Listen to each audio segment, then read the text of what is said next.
Are you struggling with toddler tantrums? Are you exhausted with toddlers having meltdowns? Hi, my name is Prerna Richards, and I'm a behavior coach. Today, we're taking on toddler tantrums. Oh my goodness, don't they get intense? Have you noticed that they seem to go from 0 to 100, completely lose it, completely get overwhelmed by it, and the world is coming to an end, and they're just like, oh, give up. If you've seen a toddler having a tantrum, you know exactly what I'm talking about. It is draining, it is exhausting, and guess what? It is normal. It is age appropriate, and toddlers are meant to have those tantrums because they're going through changes that they don't even understand themselves. They want independence, but they don't know how to do something. They want a voice, but they don't know how to express it. It is a very difficult time of our life. So let's see, what can we do? I'm going to share 4 practical strategies. This is for anybody who has a toddler classroom, or you are a parent of a toddler or a grandparent who has toddlers at home. It's for anyone. 4 simple strategies to help your toddler learn coping skills. So this, again, is about teaching them coping skills. So keeping that in mind is going to take time, right? It's going to take some time to break habits and patterns. So be patient. Pack your patience.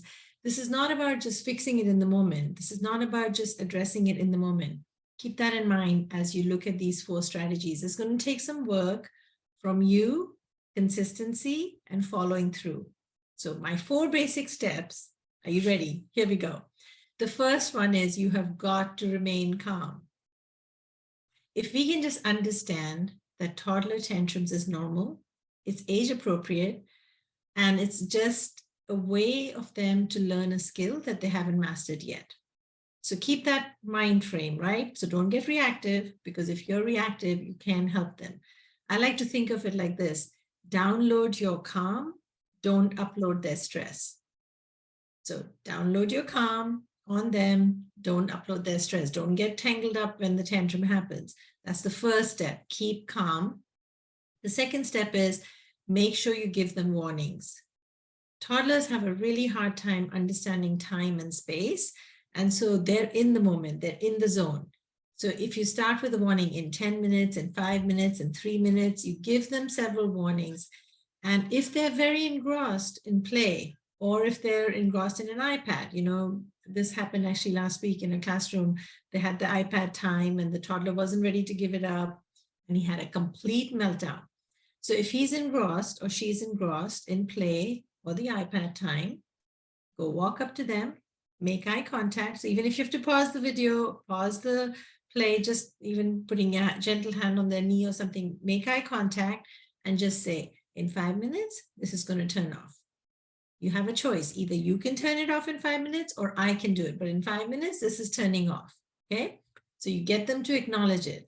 And then the next thing is, once you turn it off, even though you gave a warning, there may be some upset. Be prepared. There may be some big emotion will bubble up. It's okay. So you validate the emotion and you acknowledge it, but you keep to the boundary. I understand you're really upset right now. I understand you're disappointed. I know it's frustrating. You really wanted to continue watching the iPad, or you really wanted to continue building, but we're putting it away right now. I understand you are upset. I understand this is frustrating. So label the emotion, validate the emotion, validate the feeling, but stick to your boundaries. No, we're just going to follow through. I know tomorrow you'll have another chance.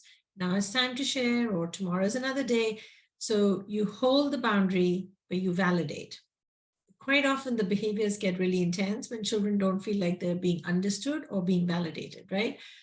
The last one, when they have calmed down, this is absolutely critical. You can't miss this step. When they have calmed down, you need to circle back and ask them, but label the emotion again. You were really frustrated. You were really irritated. You were really angry. You were really upset, whatever it is you saw.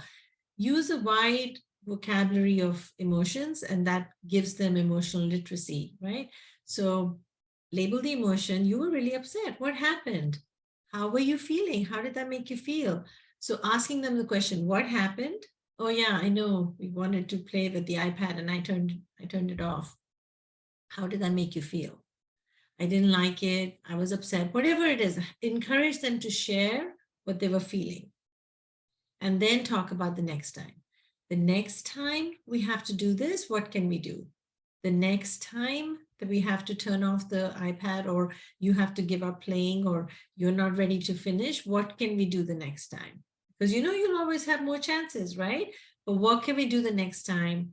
Because you know, one of the teachers, when she was asking the little guy, how did that make you feel? And he said, I didn't like it because he had got himself so upset and he didn't like feeling so upset. He was angry and he was screaming and he was crying and all of these emotions happen. So even when the children are going through it, they don't like it either. So, you know, helping him to recognize that, yeah, that didn't feel very good. And then you can introduce it. Okay, next time when it happens, I'll be here to help you. I understand you haven't mastered it yet. You haven't mastered controlling your anger yet, but we're going to work on it. I'm here to help you. And then this is a really good book. I love this one, Stomposaurus. So Stomposaurus is a really fun way of helping children. This is a good one to do as a reflective conversation. It's a good one to look at, like, how could you look at things differently? Right? You maybe things are not going the way you want to, things, it's an upside down day, and how can we make it turn around so that we don't get so upset and so worked out? If you liked it, leave me a comment. I'd love to hear if it was helpful for you, or if you have any other questions that you're wondering about, I can answer it in the next time I do this weekly newsletter.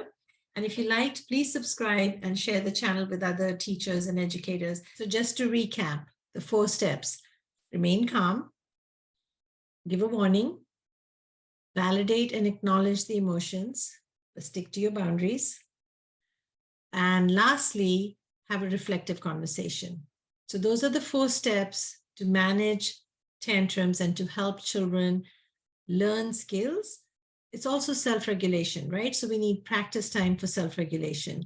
And when you have the conversation of what can we do the next time, maybe the next time we could put a timer on. Maybe we could put a sand timer on so you could see when it's time to close something or finish play. Maybe the next time is time to put the iPad away. We could take a few deep breaths so you don't get so angry, and you could tell your brain, it's okay to turn it off and I'll watch it again, or I'll play it again.